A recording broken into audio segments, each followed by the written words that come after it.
जी हाँ दोस्तों, इस वीडियो में शेयर कर रहे हैं रिटर्न फाइलिंग ड्यू डेट्स। तो रिटर्न फाइलिंग ड्यू डेट्स क्या रहेंगी for the assessment year 25-26 financial year 24-25 के लिए। इंडिविजुअल HUF AOP BOI के लिए 31 जुलाई, जो कि इंडिविजुअल्स के लिए, ठीक है, नॉन ऑडिटेड केसेस वालों के लिए 31 जुलाई रहती है। बिजनेसेस जिनके लिए ऑडिट कराना मैंडेटरी है उनके लिए 31 अक्टूबर जो है वो लास्ट डेट है आपकी ITR फाइलिंग की। और इस बार एक मेजर चेंज भी किया गया है डेट्स में। इसके अलावा business requiring transfer pricing reports, ठीक है, in case of international and specified domestic transaction, उनके लिए 30 नवंबर रहती है ITR फाइलिंग की due date. Revise return file करने की जो ड्यू डेट है वो है 31 दिसंबर। बिलेटेड रिटर्न यानी कि रिटर्न अगर आप ड्यू डेट तक फाइल नहीं करते हैं तो आपके पास ऑप्शन होता है बिलेटेड रिटर्न फाइल करने का।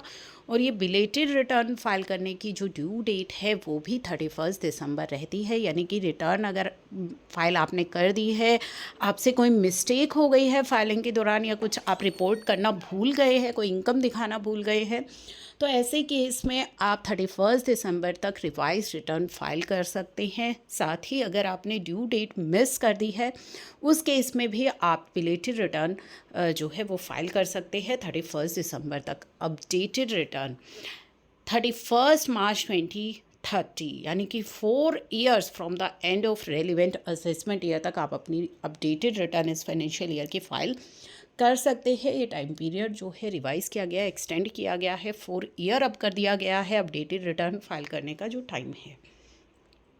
चलिए, ये तो बात करी हमने ITR फाइलिंग ड्यू डेट्स की। ITR फाइलिंग यदि आप मिस कर देते हैं, इन ड्यू डेट्स को मिस कर दोगे तो आपको इंटरेस्ट जो है देना पड़ेगा सेक्शन 234A में। इसी के साथ साथ लेट फ़ीस की बात कर लेते हैं। सेक्शन 234F में आपकी लेट फ़ीस एप्लीकेबल हो जाएगी। 5,000 की लेट फ़ीस यदि आपकी टोटल इनकम एक्सीड करती है 5 लाख। 1,000 की लेट फ़ीस आपको भरनी पड़ेगी अगर आपकी total income is less than 5 lakh. तो ये कंसिक्वेंसेस तो आपको जो है फेस करने पड़ेंगे। लॉस एडजस्टमेंट आप नहीं कर पाएंगे अगर ड्यू डेट के बाद आप अपनी रिटर्न फाइल कर रहे हैं। तो इस तरह के कंसिक्वेंसेस नॉन फाइलर्स को फेस करने पड़ते हैं। तो टाइमली ड्यू डेट तक अपनी रिटर्न को फाइल कर दीजिएगा।